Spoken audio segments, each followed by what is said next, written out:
So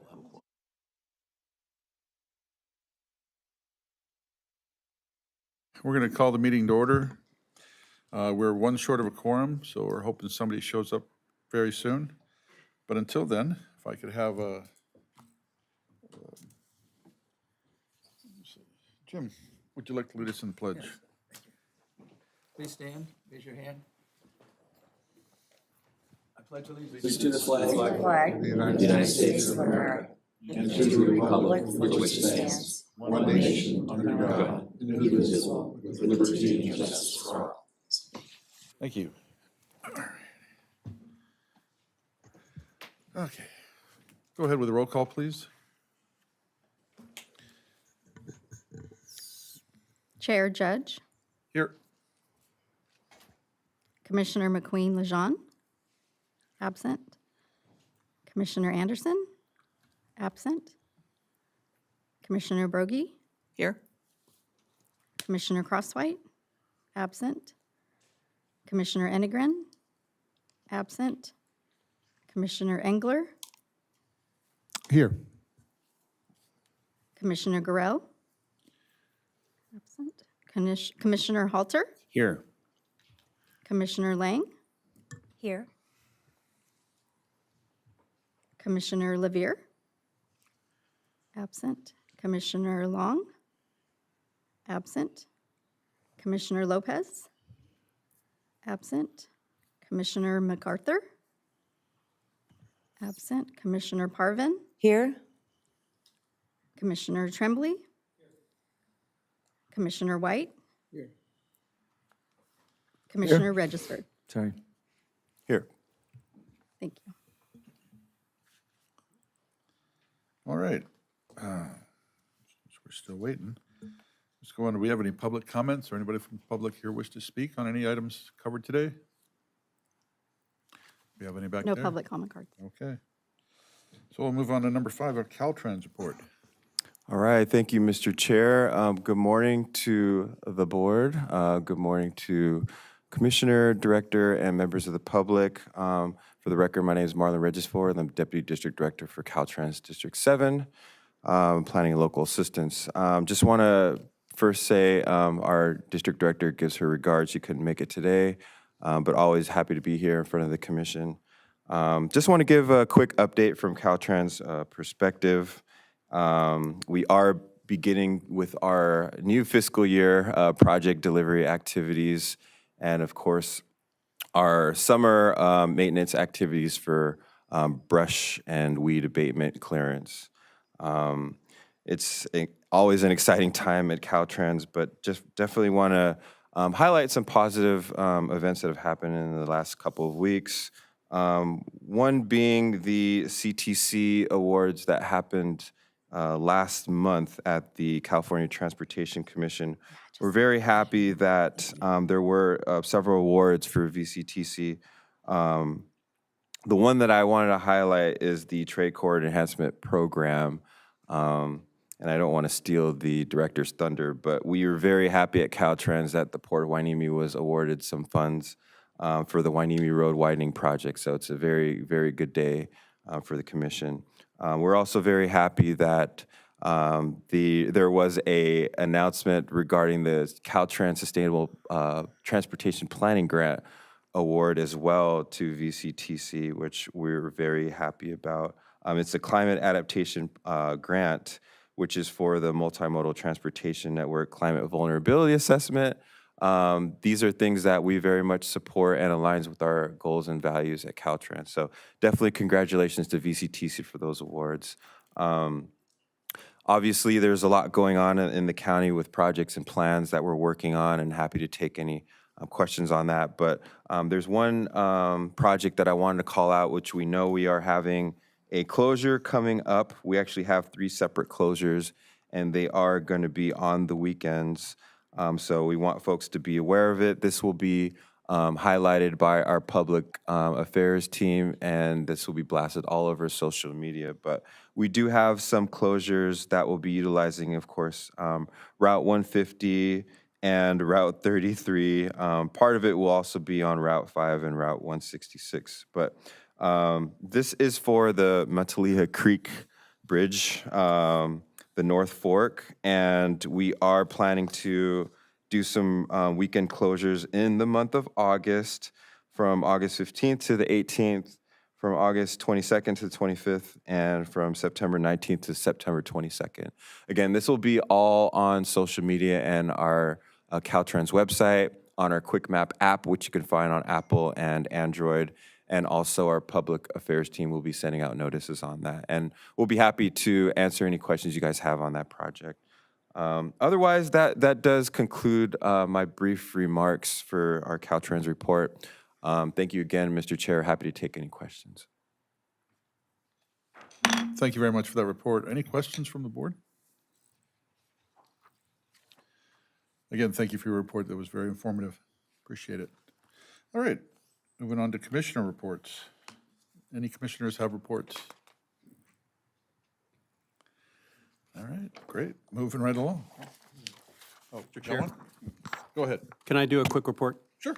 Thanks. So it's basically an AB 1234 report. I was privileged to represent VCTC last week at the APTA National Rail Conference in San Francisco. So consistent with what both Commissioner Engler and I do for Metrolink, and it's a privilege to represent the commission at Metrolink. The conference was very well done. Among the topics were, they had a topic that was entitled, for example, moving the masses for major community events, and that certainly is consistent with what's going on in terms of Metrolink's planning for the LA 28 Olympics. They had a separate session on the LA 28 Olympics, and then the shift. One of the other ones that I thought was well done was the shift from commuter rail to regional rail, and you know how Metrolink is shifting from a focus just on commuters, and now coming out of the pandemic, to a much more regional rail setup in terms of both in terms of ridership recovery and in terms of operations, with a real focus on trying to attract weekend riders as well as a more optimized schedule year-round, plus to get the seniors like myself to take the train more often. So it was an excellent conference. Mr. Erickson was there. Where is he? Mr. Erickson was there as well, and it was well done. So thank you, Mr. Chair. Oh, you're welcome. Thank you. Any other commissioner reports? All right, moving along. Go to number 7, Executive Director Report. Thank you, Chair Judge, and welcome, Commissioners. Happy July, and a little cooler today than yesterday. I have a brief Executive Director's report. You have the report in front of you, and just wanted to touch on a few things. Thank you, Marlon, for the update. It's always good news to celebrate when we are able to get more grants. And just to touch on one of those grants, as you know, our theme this year is partnerships. Partnerships with all 10 cities in the county, with the many agencies we're partners with, and the Hueneme Road grant represents partnerships with our Port of Hueneme, City of Port Hueneme, and also a great partnership with the County of Ventura. So I see Anita here, but it's when we can all work together on these type of grants, it makes them stronger because they're partnership grants, and that gives us more points. But it just, I think, again, reflects the way that we work together in Ventura County. Just a few other points. Commissioner Tremblay mentioned the APTA Rail Conference last week. It was a very informative conference, as I've said before. If nothing else, as a reminder that we are facing challenges collectively that every other transportation planning and transit agency is facing across the country, and that's probably acutely true in the Bay Area right now, especially with their BART system and its kind of precarious funding situation. I attended a really good conference session on morale and employee management, and was reminded, many of you probably heard this before, Southwest Airlines has said before that they are a customer service company that happens to fly airplanes. And in that vein, I like to think of a VCTC at its best as a customer service company that happens to be a transportation and planning agency as well as running transit, both rail and others. And I just want to make a shout out to one of our staff, Erin Keneally in the transit department, just for her follow-up on an issue that a rider was emailing in pretty regularly about a rattle, on one of the buses, and kept sending it. And we said, oh, it's taken care of. And she was back on the bus and said, no, it's still there. But when it did get taken care of, and I just, want to thank our whole transit department, all my staff. Erin is not here; she's actually in the office right now, but she reports to Matt and Claire's team, and just that dedication and the simple things of getting something done when you say you're going to do it. And I think that goes a long way with people. And then finally, next slide, I wanted to share with you, and not to steal Commissioner White's thunder on his report, but Commissioner White represents us as the primary member on the LoSAN board. And you may have seen this, but LoSAN, the Pacific Surfliner, is celebrating 70 years of partnership with Disneyland with a special train wrap they have. So I know many of us are Disneyland fans, but it is a pretty remarkable looking train. And along with Metrolink, we're encouraged that both LoSAN and Metrolink are continuing to gain new riders and also face, the many challenges that are part of running a rail operation right now. But wanted to share that, and I know Commissioner White will have more to say later. Next slide. I think that's just it there. But overall, just want to thank all of you. Thank you for being here today, especially the 9 of you. So we have a quorum.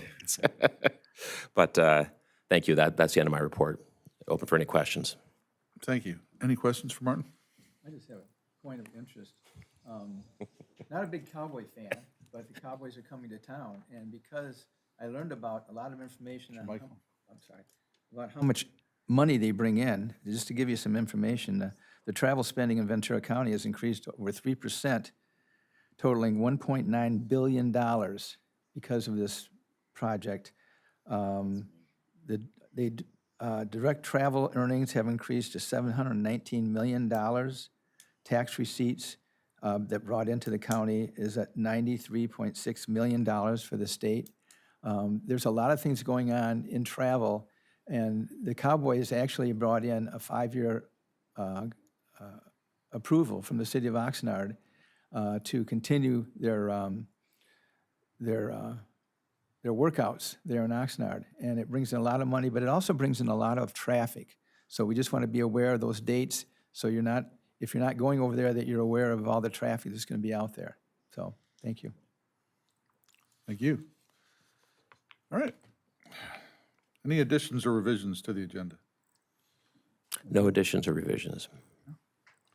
Great. All right, moving on to consent calendar. Is there anything that anybody on the commission would like pulled? All right, seeing none, I'm just going to announce that I am going to recuse myself from 9H. We can get a roll call vote on the consent. Chair Judge, Yes on all except 9H, which I am abstaining from. Commissioner McQueen-Lejeune, absent. Commissioner Anderson, Yes. Commissioner Broggie, Yes. Commissioner Crosswhite, absent. Commissioner Enegren, absent. Commissioner Engler, Yes. Commissioner Gorell, absent. Commissioner Halter, Yes. Commissioner Levere, absent. Commissioner Long, absent. Commissioner Lopez, absent. Commissioner MacArthur, absent. Commissioner Lang. Yes. Commissioner Parvin, Yes. Commissioner Tremblay. Yes. Commissioner White. Yes. Thank you. Thank you. Chair Judge, if I may, just we should know for the record that we would have a motion and a second for the consent calendar. Oh. Which if someone can just note the motion and the second for the record. So moved. Second. Tremblay, second. Sorry about that, got ahead of myself. Thank you, that's all. Thank you.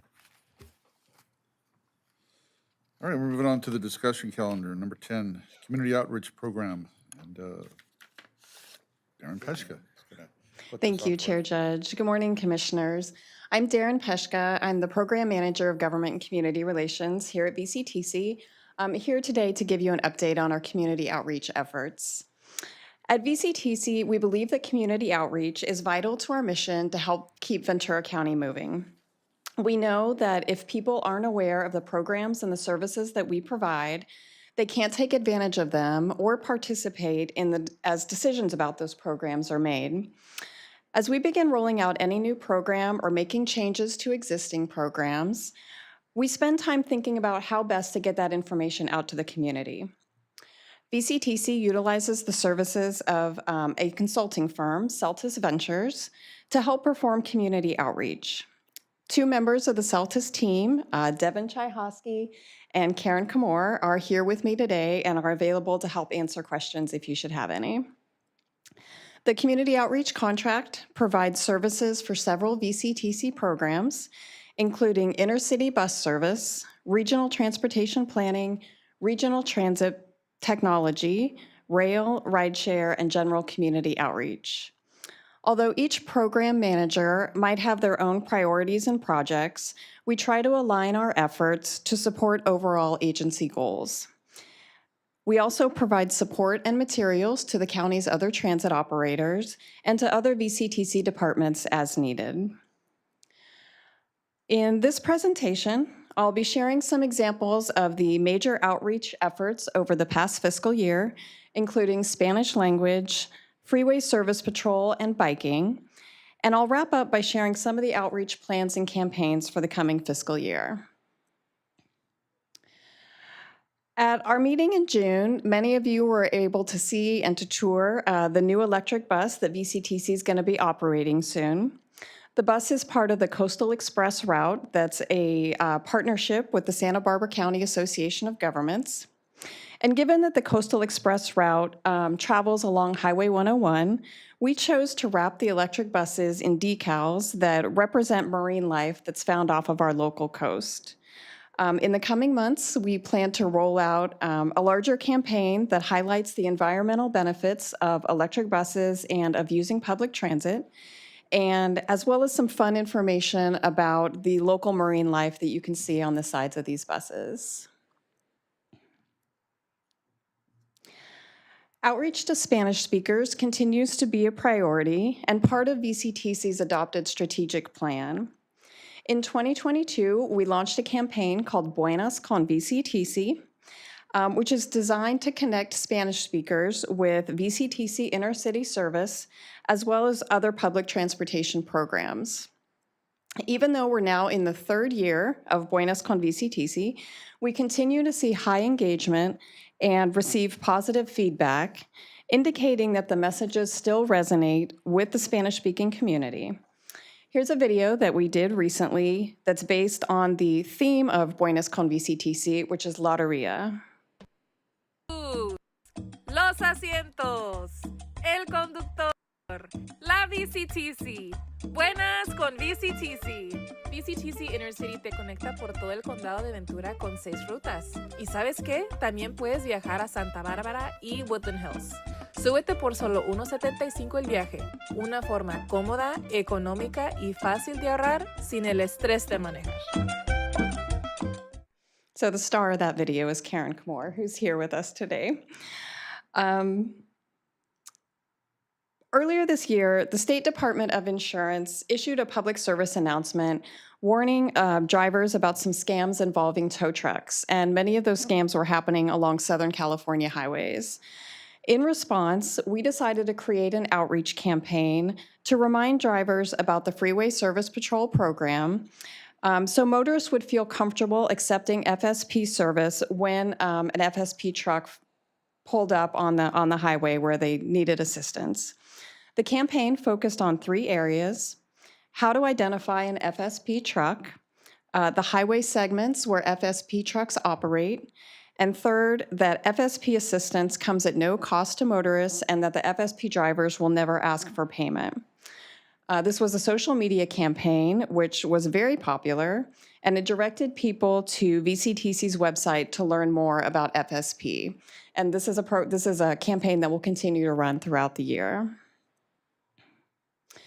While social media is a great tool, it can't replace getting out into the community and engaging with people one-on-one.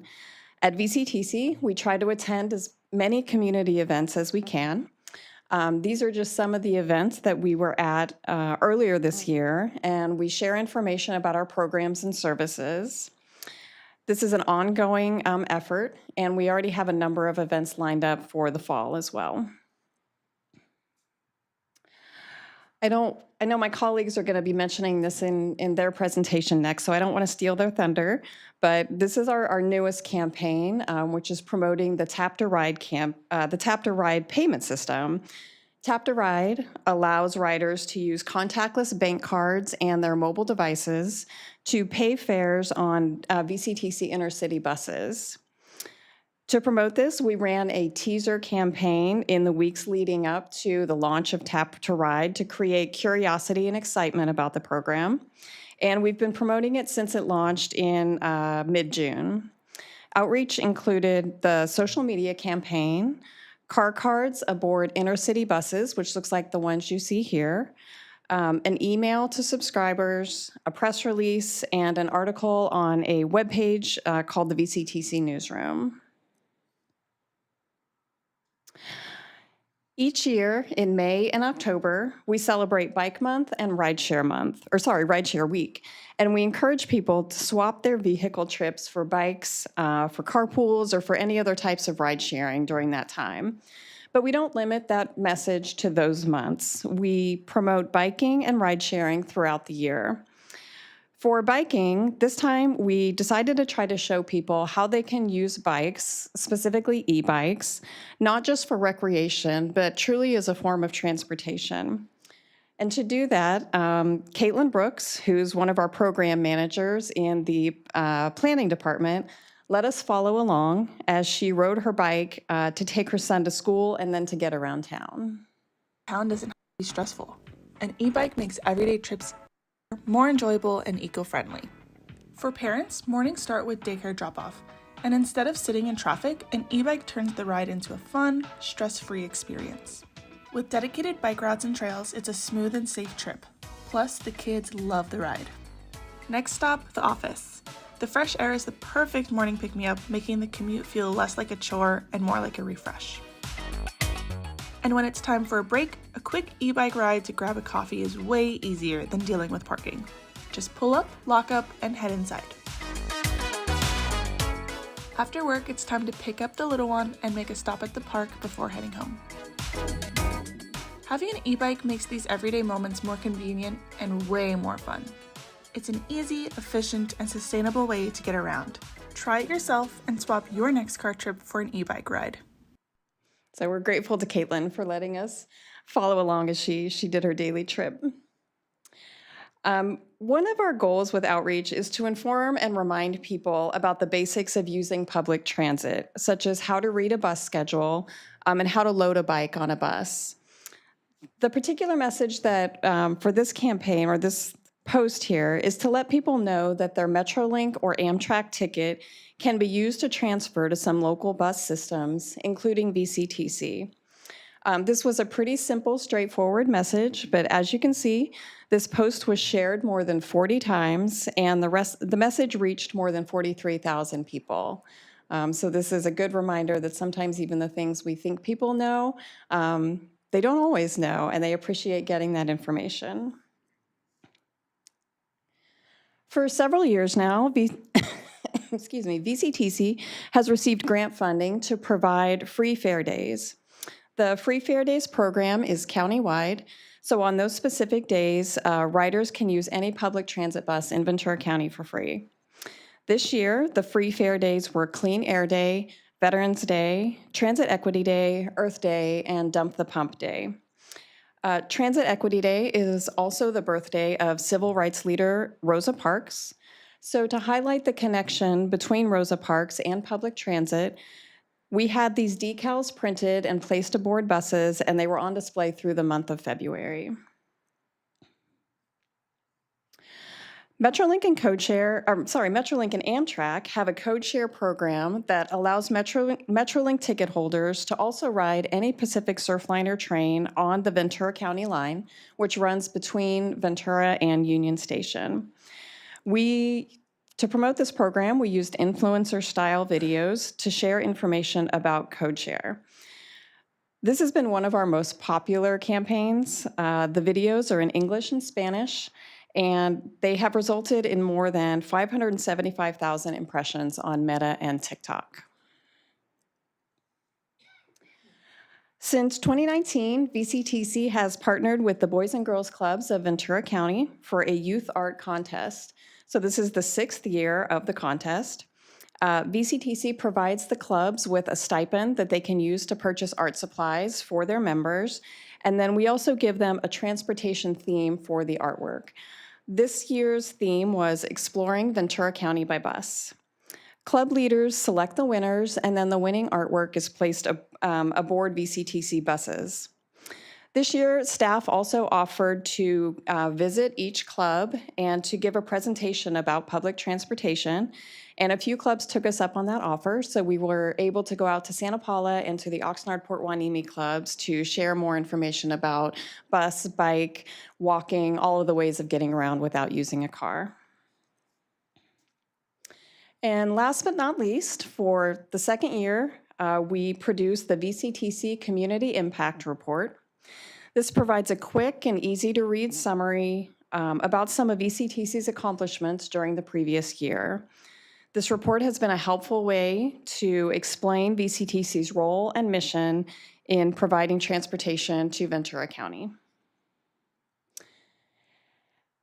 So coming up over the next fiscal year, we have a couple of things on our list already. The list is going to get longer as the year goes on, but to start with, we are already working on more promotion for the Tap to Ride program as it rolls out to the county's other operators. Changes to the Coastal Express schedule, which are expected to happen later this year. And then, as I mentioned before, a greater campaign to promote the electric buses on the Coastal Express route. And that concludes my presentation. I'm happy to answer any questions that you might have. Thank you very much for that presentation. Are there any questions? Go ahead. Thank you so much for that, Darren. I just had a question with regard to e-bikes, and this has come up recently at our city council meetings. Can VCTC or anybody from VCTC direct me to the regulations? Obviously, I would assume helmets are required, and I know there's different types of e-bikes. I received an e-bike for Christmas, and I absolutely love it, but I'm too scared to ride in traffic. So along with this question about what are the regulations, I want to know if there are any safety programs. And the best example I could give is on the 4th of July this last month, Fillmore had the entire Central Avenue shut down because we had the car show. You couldn't get within blocks. But CVS, the pharmacy, is right there in the middle of all this. And I needed to pick up a prescription by 2 o'clock. And I couldn't get there. And my husband says, well, just ride your e-bike over there. Well, I'm not going to cross the highway, 126, on my e-bike and try to travel through the crowd. So I'm looking for safety and what the laws are on e-bikes now. We do have some of that information available on our website. It's also included in the biking guide that we produced about a year ago. I know California Highway Patrol also has information available. We had that posted on our website. I'm not sure it's still there, but we can look for that, and we can certainly share that out regarding regulations, laws, safety tips around e-bikes. Okay, I appreciate that. Mm-hmm. Any other questions? Mr. Chair? Oh, Just a Doug's up. point of interest, there's different kinds of e-bikes Right. out there. Some can go up to 26, 30 miles an hour. Bikes are the same as cars. You need to use the same lanes if there's no bike lanes, and you need to drive safely and wear a helmet. And there's a lot of information that CHP has. You can go to that and maybe pull that up. I know most of the bicycle stores in Ventura County have our information on the bike maps, and there's some information on the bike maps about e-bikes. But I would like to get that information out to people too, because there's a plethora of smaller jet bikes that kids are using without helmets and going through parks and going through your streets and scaring the bejeebies out of you that need to be looked at. And that talked to several people, including the chief of police for Ventura, and they're looking into that and trying to get something taken care of that. But depending on what kind of e-bike you have, and I can talk to you about it after the meeting, you need to ride in the bike paths and not cross the freeway unless you're very, well, yeah, you don't want to do that. I'll get off and walk it across is what I'll do at a right. signal. But depending on your medication, you might want to look into that too. As we're doing our outreach too, as that continues, we can try to certainly be more consistent about making sure that we're always including safety information, regulation information about e-bikes. Yeah, because it is interesting. I raised this issue at our last council meeting this past week, and it didn't seem that anybody on city staff or other council members had any information about what the regulations were, what are the laws. And it makes perfect sense that it would, whatever applies to a bicycle would apply to an e-bike. But boy, you sure don't see people complying. I see kids all the time without helmets on. Not on bicycles, but on e-bikes or the scooters or whatever. So, And if you're under the age of 16, you have to have a helmet. Otherwise, you get a $400 ticket. And they're handing them out now. okay, so is that county? Is that what, state? State. That's state, law. okay. Law, yeah. You have to have anything, under age 16, they have to have helmets for any kind of bicycle or electric bike. Or even electric bike. A lack of enforcement going on, I think, is what the problem is. Yes. And then a couple other things. I just want to thank you for your report. The bike maps are terrific. I have box in my car all the time, and so whenever I see a place that sells bikes or works with bikes, I try to drop that stuff off. And many of them go, oh, I didn't know that. I didn't know that. And a lot of people are saying, oh, isn't there a new route here? Isn't there a new? So we're going to have to keep up on that every year and sort of upgrade those maps. The other thing is the VCTC buses. To me, just getting information out about how to ride a bus is so important. I just really, community outreach is so important. Some people don't even know how to ride a bus or whatever. So I'm glad that information's being out. How to transfer buses, how to transfer to trains, the whole code share thing. Just great information. The more we can get out, the better. So thank you for your report. Thank you. Any other questions? Yeah, just one quick one. Thank you again for your report. Really exciting to hear about all the things that we're doing, and it's very much a good part of our community and well needed. The concern I have is just with the current situation with the significant increase in immigration enforcement. And are we seeing issues already? Because I know a large part of our Latino community is avoiding areas of high density of Latino usual frequency. And I'm thinking that from a bus route standpoint, are we losing a lot of riders? And do we have plans in place if immigration ends up being on the bus or stopping the buses from their schedule? I think I'll let Martin take that one. Thank you, Commissioner. We are tracking ridership closely to see the impact. I mean, we've had some anecdotal information that ridership could be lower in some areas, which is possible if in fact people are not going out as they did in the past. And we also are working together closely with the other transit agencies to monitor what they're doing. The bus is a public conveyance, similar to a library or any other. So we do, we have limits in terms of who we can not allow on a bus at all. And we want to make sure we're obviously following appropriate safety protocols. But it's something we're monitoring quite closely. And I'm in regular discussion with Vanessa Rauschenberger as well as the California Transit Association, a statewide transit group. But I think, there'll probably be more to report as we go along. Thank you for that. Tony? Thanks, Mr. Chair. Darren, really good presentation. And is it Keltis or Celtis? Celtus, okay. My Irish background and education is betraying me. I really like your programs, and I really want to compliment you, particularly since I've now turned into sort of the resident rail geek on the Tap to Ride and on the Code Share programs. But could I suggest that you maybe consider two additional things, one near-term and one long-term, specifically as far as Metrolink is concerned. Metrolink's gone to great lengths to do a Metrolink reimagined, optimized schedule with consistent scheduling. And it has really tried to make the push from, as I said before, commuter rail to regional rail. And part of the value of that, and I think people are becoming more aware of, the ability to hop on a train, particularly on a weekend, and go to a destination spot. So if they're not going to go to the Ojai Valley Inn, Commissioner Lang sitting next to me, and doing that as a destination for a weekend, the next best spot might be, for example, to San Juan Capistrano, or to Pasadena, Old Town, or someplace where they can take the train and not have to hassle the freeway. So perhaps we could give some thought near term to educating people, saying, look, here's an alternative for you.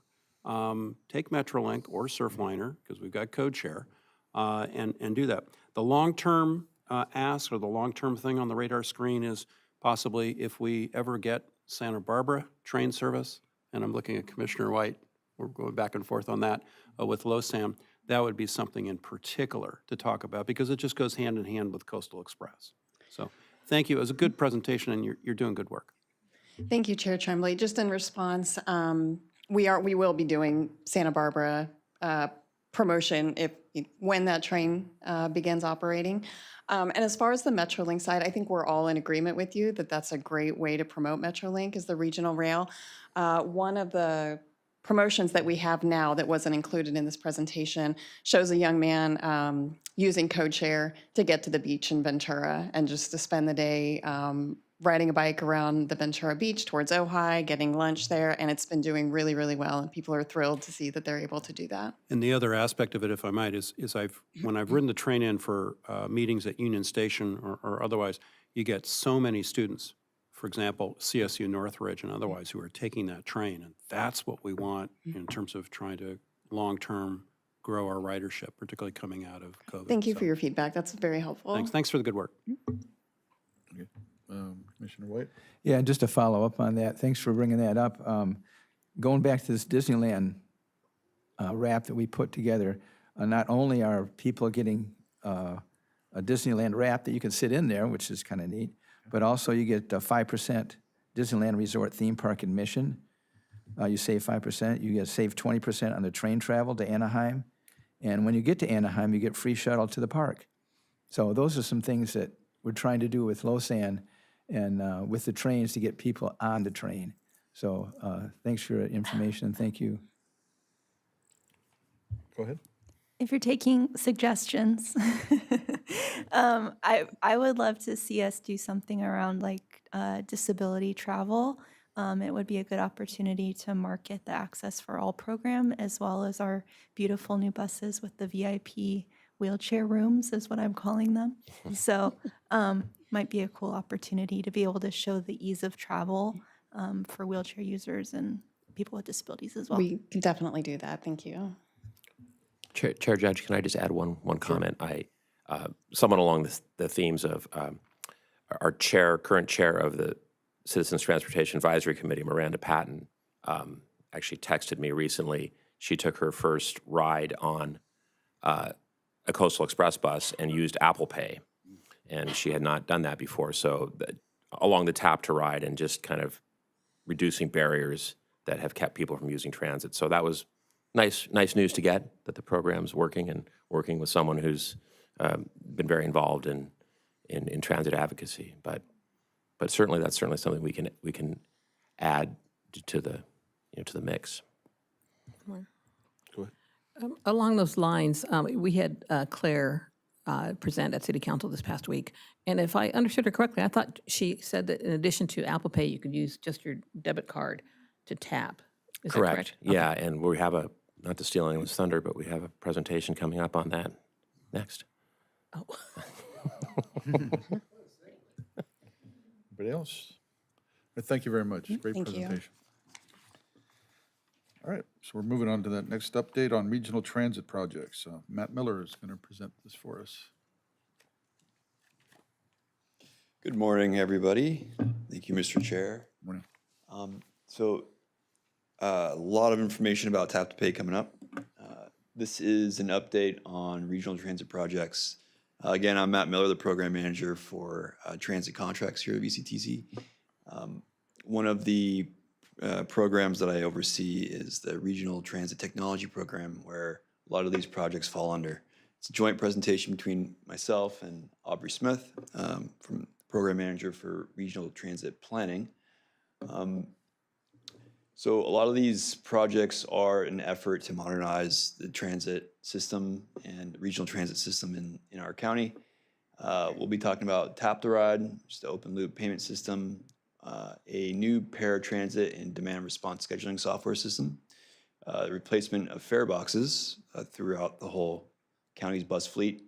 And then I'll hand it off to Aubrey, who will be talking about free fare programs, the regional radio project, and some bus stop infrastructure improvements. So Tap to Ride. So Tap to Ride is an open loop fare collection payment system that allows you to use debit cards, physical debit cards, credit cards, digital wallets on Google phone or Android phone, Apple phone. It has Fitbit Pay and Samsung Pay, all of those digital payment methods. There are ADA reduced fare discounts available for ADA senior veterans. And then you can also implement fare capping and other products.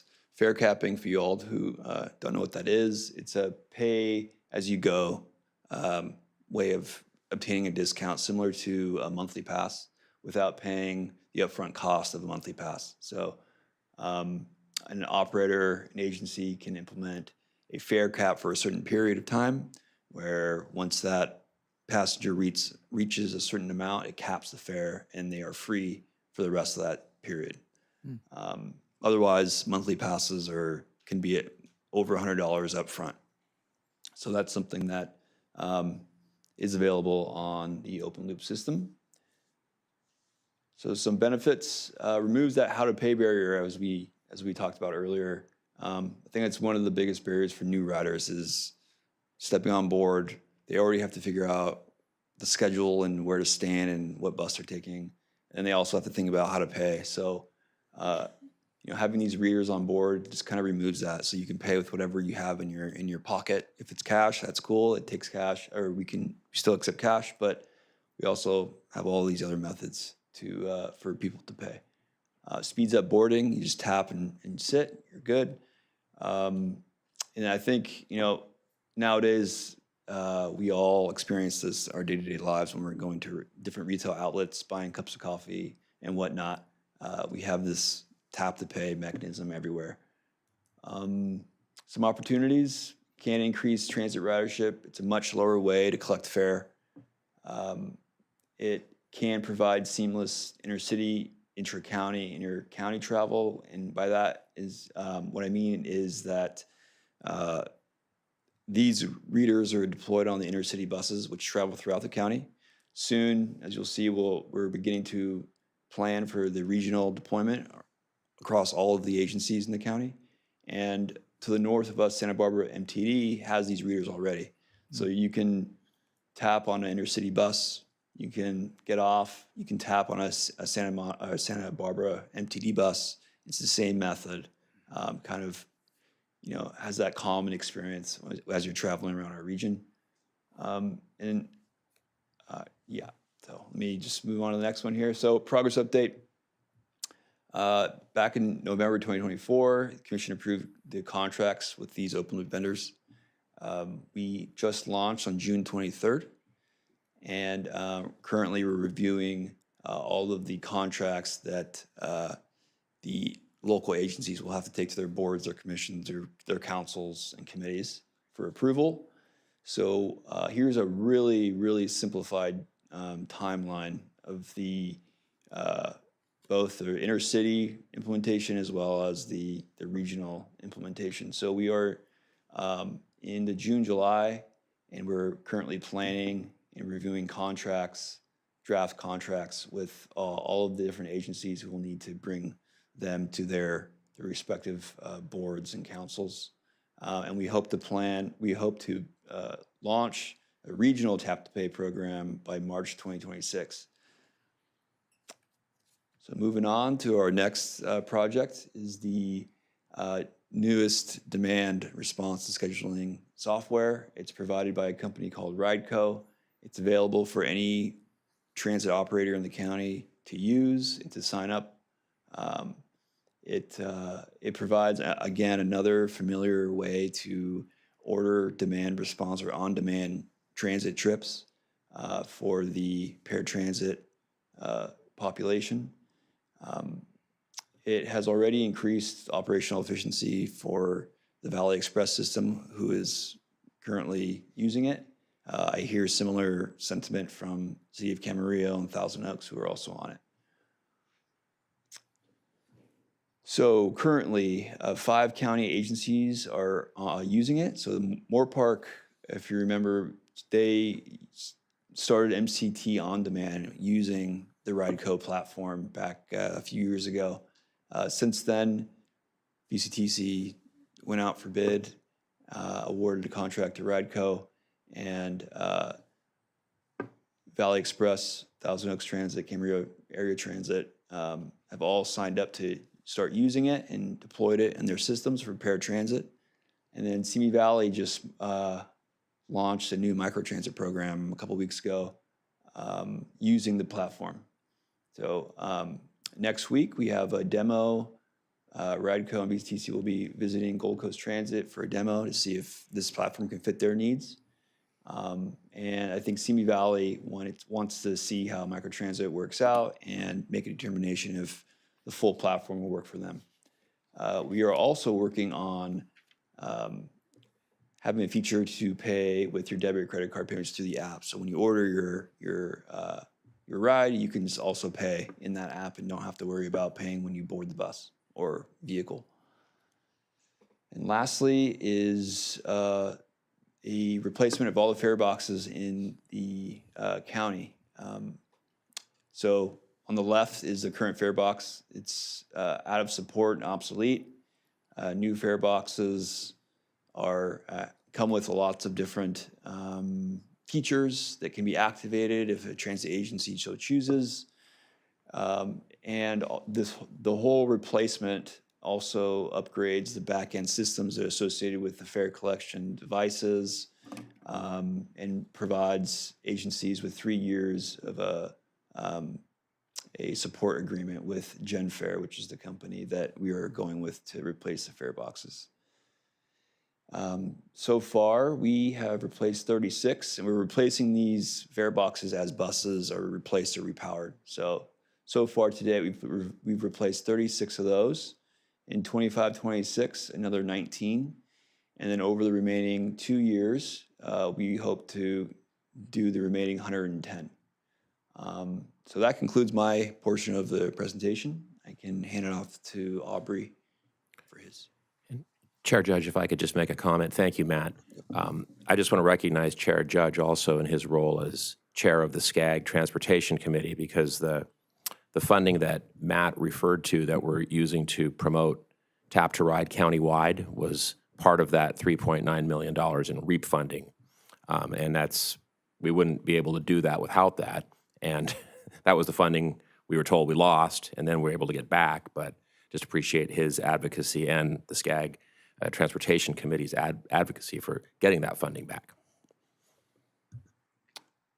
Thanks, Warren. Hello, everyone. Aubrey Smith. Today I'll be talking about the Free Fare Programs, Regional Radio Project, and the Transit Infrastructure Improvement Project. So as Matt had just gone over, we know that technology is critical to a rider's experience, especially when it's coupled with improved access, which is why free fare programs have played a key role in making transit more affordable and accessible to everyone. Free fare programs provide an effective means to increase transit ridership, access to jobs, education, and other activities, while reducing financial burdens for all customers, especially those that are low and no income. In 2018, VCTC launched the first of three free fare initiatives as part of its free fare program with funding from the state's Low Carbon Transportation Operations Program, otherwise known as LCTOP, which was the College Ride program. So the College Ride program provides fare-free transit to college-enrolled students in Ventura and Santa Barbara County. After the success of the College Ride program, the Commission expressed a desire to expand the free fare program to more rider groups, specifically youth and high school students. As a result, VCTC launched the Youth Ride Free program in the fall of 2022, which offers free fare transit to youth under the age of 18.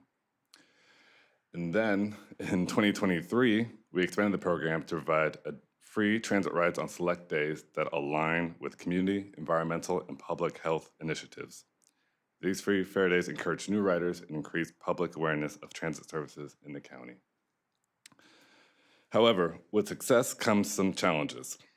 The biggest issue for the free fare program is that costs have exceeded what LCTOP generates, and also this program has become more visible, especially during the state's budget development cycle, as many of you are aware of the most recent, over the past few weeks. The program has, again, I'll keep reiterating this, proven to be very popular and continues to grow year after year. So we are exploring all possible opportunities to continue these programs. These opportunities include identifying and securing eligible long-term funding sources, for example, either support from colleges and or the Ventura County Office of Education, or by other avenues.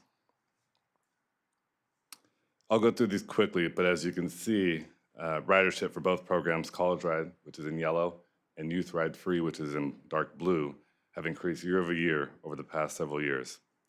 I also want to note that for Gold Coast, 37% of all their trips are attributable to the Youth Ride Free program. This next slide shows ridership for the free fare days. So in fiscal year 23-24, there were 6 LCTOP funded free fare days, which included Car Free Day, Clean Air Day, and the rest you can see listed. This past year, we only offered 4 select free fare days in order to provide more funding for Youth Ride Free and College Ride program. This upcoming year, we will offer 3 LCTOP funded days, which are Clean Air Day, Transit Equity Day, and Earth Day. This will be the last time I mention this, but ridership continues to exceed expectations, and that we also have limited funding for this program.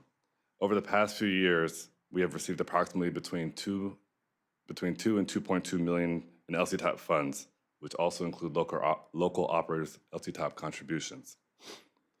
The program has exceeded costs. When we're looking between 2.7 and 3 million is really what the program ultimately costs. So anywhere from 700,000 to $1 million is our gap in funding for this program. And luckily, fortunately, we've been able to use some of the SB 125 funds to fill that gap. But as you all know, that is not a long-term funding source. So we're looking at different ways to continue this program.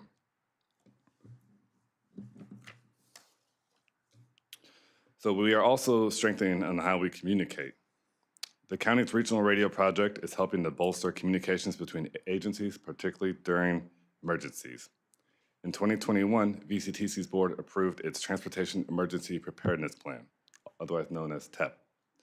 The TEP was developed by VCTC and the Santa Barbara County Association of Governments, SBCAG, to address the transportation challenges related to disasters that affect one or both counties. One recommendation from the TEP was to enhance transit interagency communications that can connect to the county offices of emergency management and services. Currently, bus operators utilize various independent radio communication systems that have limited coverage in certain areas, aging equipment, and increasing maintenance costs. VCTC is partnering with local operators to procure new radio equipment that will be compatible with the county's regional radio system. The regional radio system will provide a standardized, interoperable platform for digital communication across jurisdictions.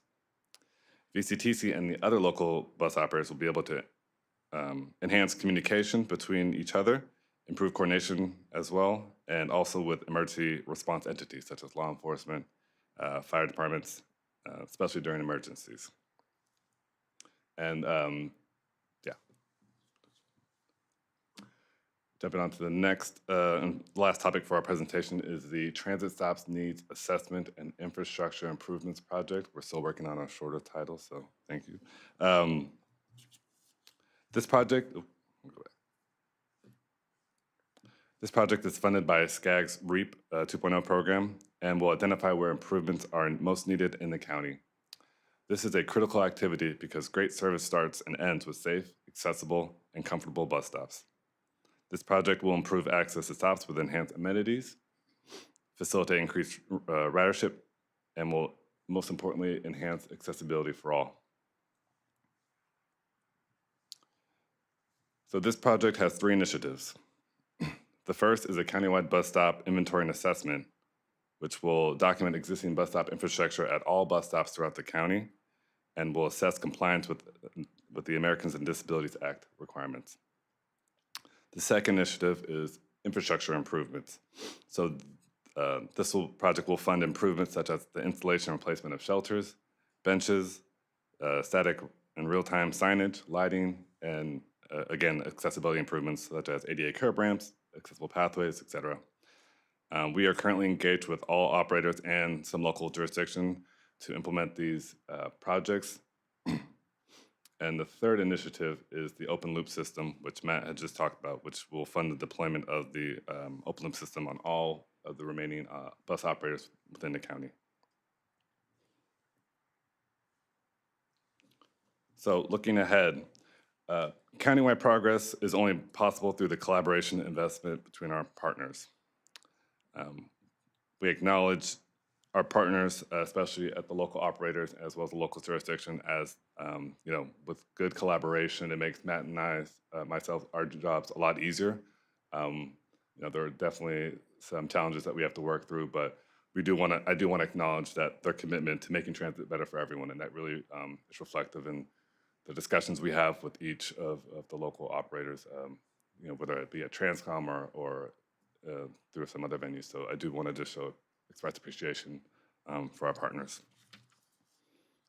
Together, we're embracing smart fare systems, data-driven decision-making, and fleet modernization to better serve our communities. And so from zero-emission transitions to enhanced service delivery, our collective focus remains on building a more connected, efficient, and inclusive transit future for Ventura County. That concludes our presentation.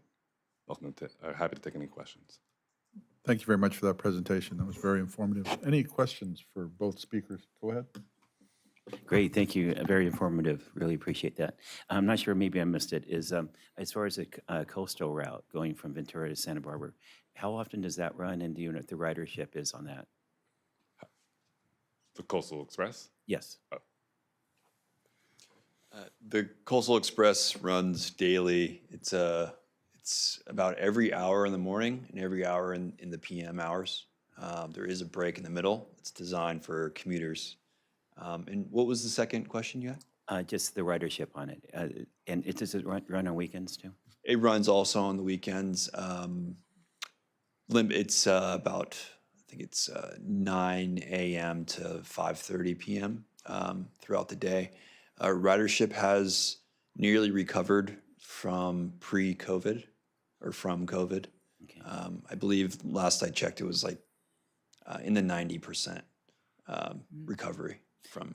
Yep. And maybe this was better for the next presentation, the previous presentation, but as far as marketing to those that are taking vacations or taking day trips to Santa Barbara, because right now I think we all agree that the heaviest impact on our freeways is Fridays and Sundays and people going up and down the coast. So any outreach to that group? Did you want to? Sorry to call you back up. Oh, it's I should have asked that. It was a long night last night. No, I'm happy to come back up. We haven't done that type of outreach for the Coastal Express. As Matt said, it is designed as a commuter bus transportation system, but that's certainly something we can think about, because I agree with you that, you know, using it to get to Santa Barbara is something people might be happy to try. Well, I find all this exciting because I've always believed that if we had effective systems, we definitely would get out of our cars, and it looks like we're allowing that to happen. We're encouraging that to happen. I do want to know, though, perhaps, and I'm sure you probably have that information, is what type of reduction in air pollutants that we're having on our environment, on our region, because of all the ridership that we have. I don't have that number off the top of my head. And if I Looking at our could just, planning team, but that's something we can certainly try to figure out, yeah. Yeah. and I if I think could just jump in anecdotally, we do cross promote both the low-sand Pacific Surfliner trips to Santa Barbara and the bus service with that. So anecdotally, I've been talking to people who, use both the train and the bus when they can, and even Commissioner White and I know people in the bicycle community who will go for a biking trip, and because it's so easy to get bikes on the Coastal Express bus, which I've done, it's a trip to go up there, ride a bike, take a trip back. But that's certainly something, as Darren mentioned, we can look to enhance. That's And great. Commissioner Halter, I think that closely aligns with the e-bike or electric buses that are going to be coming out soon. We can try to incorporate more of that information, the environmental benefits of the electric buses. Excellent. And then one final thing is, as we move forward, and with a huge demand for housing that we're all having to address as city leaders, obviously we're all going to be creating certain areas of dense nodes of population, which should make it even more attractive and easier to run more frequent mass transit opportunities. So just tying that in with the housing and what all the cities are saying in their general plans, where they're going to be building that housing. Thank you. Go ahead.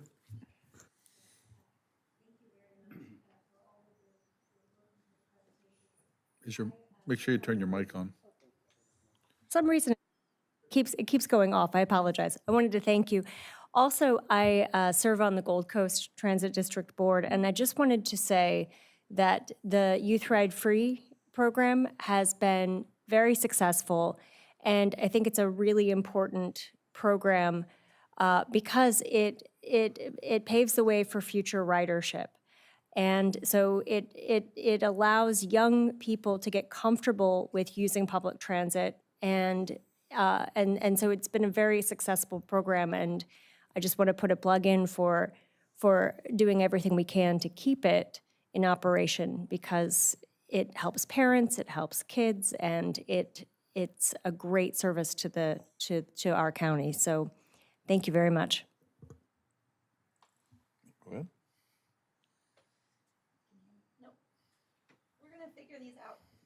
Okay, hi. I, of course, would like to know more about the RideCo part of your presentation, but it was all wonderful. Thank you. And if you need any help with the bus stop accessibility, let me know, Aubrey. My question about the RideCo, so I just, while you were talking about it, went on and was like, if I wanted to leave here and go home, it seems a little too good to be true, which is, I'm okay with that if it is actually true. But it said like in 6 minutes, a car could be here to pick me up. Let's say in Camarillo as an example, are those all actually accessible vehicles? And then Yes, a second part. Yes, they are. They're all Okay. accessible vehicles. Okay. So I assume that this is kind of switching up the entire dial-a-ride process in the areas that are coming on board with this idea, because no longer, I mean, I'm assuming they'll still take the reservations for those who are doing the old school, like call 3 days ahead of time and make a reservation kind of thing, but that's gonna maybe be phasing out a little bit? No, none of that will be phasing out at all. Okay. The option to call in and schedule a trip will always be there, as well as using a computer to it's basically the app, but on a computer. Okay. So you'll So- have the 3 ways all the time. So they have like a separate section of vehicles perhaps that are used for like the reserved ones, and then they have the availability to see what's available for the more on demand.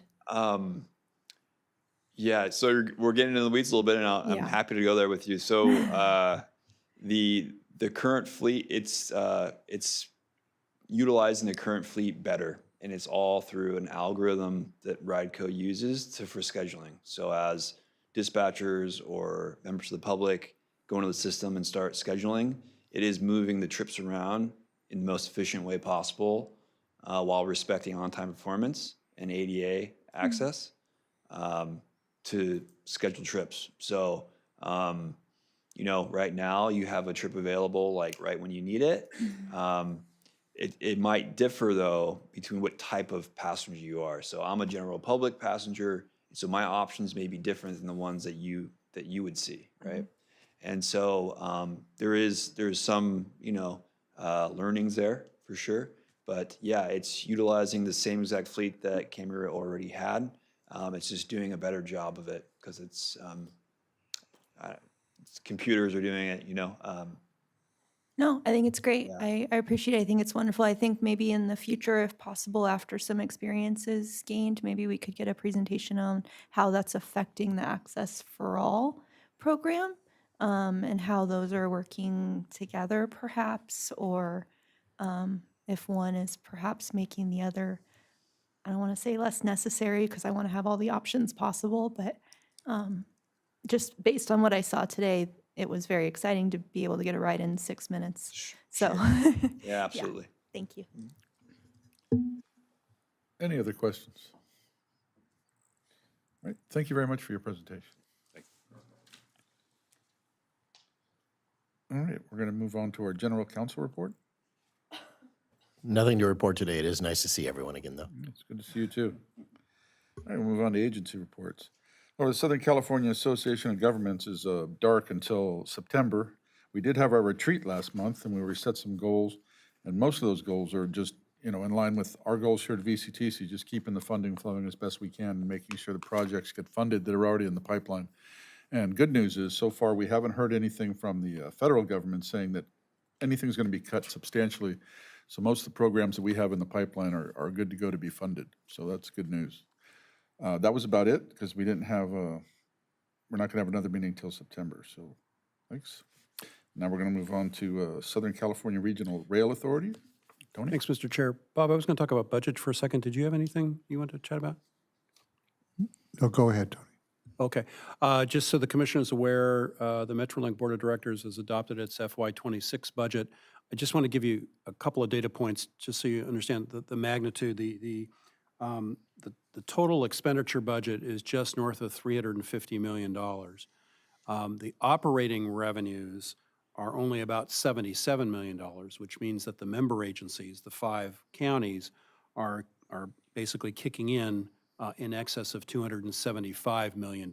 So just to give you an idea what the member agencies are doing in terms of support. So for us, for VCTC, that means in terms of operating support, and you saw this in the budget that we adopted, just slightly in excess of $17 million. And in terms of capital program support, about $10.6 million.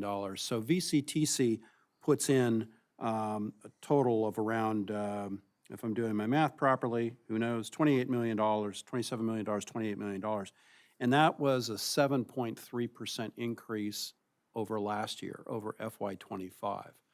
But there's also been a commitment made at Metrolink with the member agencies, including us, that there will be a maximum year-over-year growth of 5%, because we see those costs, you know, going up. And that's all I've got. Bob, anything from your standpoint? Yeah, just a couple of quick things. Metrolink has transferred operations to Alstrom from Amtrak. It was nearly seamless. There was some hiccups on the day of the transfer due to some labor issues that came up at the last second, but that transition should be done. And then we're continuing to look at how to mitigate and prevent train strikes. There's usually a fatality involved from being hit by a train. We had this one out in the Moore Park Camarillo area a couple, 3 weeks ago, resulting in a fatality. We're continuing to look at and ways to prevent people from trespassing onto the tracks. So if you have any influence with anybody, let them know that the right-of-way is a very dangerous place to be. Thank you. Losan, Jim? Thank you. And just to piggyback on that, one of the things I was going to bring up is that we had a Pacific Surfliner trespasser strike just last week in Ventura. I get these reports monthly. I get probably 4 a day, 4 a week, 4 a month. So these are people that are, for whatever reason, on the tracks or near the tracks. So we really need to be safe to talk, to be around those tracks because those trains can't stop. You just have to keep going. A couple of things with Losan right now. We did open 3 tracks down in San Clemente, so that's good. We did, our ridership is actually up throughout the area. We have a train depot in Goleta that's being opened up and expanded.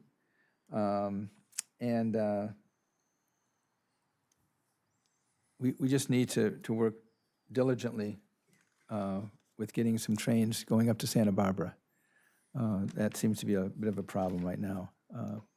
So that's all I have for Losan. All right, you just keep on going because you're on the Coastal Rail Coordinating Council also. Yes. We were up in San Jose back in May, and it was interesting listening to the people on the committee that are from the north and people from the south. And there was still a lot of talk about the high-speed rail and what we're doing with that. And we're only, I think, $10 to $20 billion that have been spent on that, and there are no tracks put down yet. So that seems to be a real problem. We do have, our next meeting is going to be July 21st, and we'll be visiting the San Bernardino Zero Commission Facility on August 14th to talk about how it's affecting our air pollution. So that's all I have for that one. All right, would you like to go on into the California Van Pool Authority? That's probably the most interesting thing going on right now. Our van pools that are throughout the community are traveling with a lot less people than we used to have because people are staying home. They're not getting on the vans and going out and doing their work in the community because the fear that's going on. Obviously, people here, I'm sure, heard about what happened in Camarillo yesterday. And it was interesting. I was talking to some of the staff about after our meeting, with our board meeting, and he goes, hang on just a minute. I think there's something going on in Camarillo. I got to go to it. So I'm on the phone, and all this stuff is happening in Camarillo at 10:30 in the morning. And if you even look at the news or read about what happened, it was a debacle. And it's really sad to see that kind of stuff happening and how it affects us, how it's going to affect our budget, our personal budget with food and things like that. But it's just really sad what's going on. We have increased our mileage. We average about 30,000 miles a month here in Ventura County of our vans going around. We have 753 vehicles throughout the state that's being affected. We have, from what I understand, about 100 vehicles sitting in San Diego, not doing anything because no one's coming across the border to do our work. If you want to go on CalVans and read about what else is going on, we have a new website. It's called calvans.gov. And the reason we moved over to Gov is because we do work in different states. We have some of our vehicles in different states. And again, we have 753 vehicles, and mileage has gone up. Our billable mileage is almost 97,000 miles. But it's going down because of what's happening outside the community. So this will affect everybody because a lot of our vehicles aren't going out. A lot of the people that are supposed to be in those vehicles aren't even leaving their home. So with that sober bit of news, that's my report. Thank you. Commissioner Crosswhite is not here today, so we're going to forego the California Association of Governments unless you have something, Martin. I don't. Okay. All right, then. With that, that's it. So I'm going to adjourn the meeting, and we'll be back. We're going to be dark in August, so we'll be back on 9 a.m. Friday September 5th. Thank you very much for coming.